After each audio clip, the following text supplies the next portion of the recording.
Guadalajara şäherine geçirilen dünýä çempionatyna dünýäniň 40-dan gowrak ýurdundan ençeme agyr atletikaçylar bilen birlikde ýurdumyzyň türgünleri matnaşyp, baýrakly ornlaryň ençemesine munasip boldylar.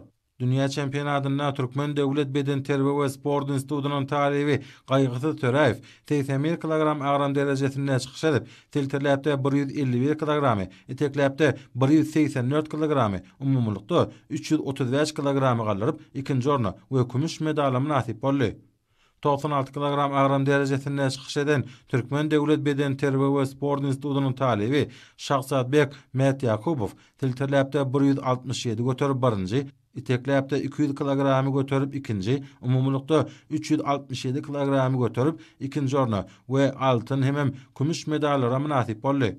Paýtagtymyzyň Olimp Orta Sport Mekdebiniň okuwçysy Enemjan Rustamowa 81 kilogram agram derejesinde çykyş edip, telterläpde 104 kilogram galyryp birinji, itekläpde 123 kilogramy galyryp ikinji, umumlukda 227 kilogramy göterip ikinji ornlara munasip boldy.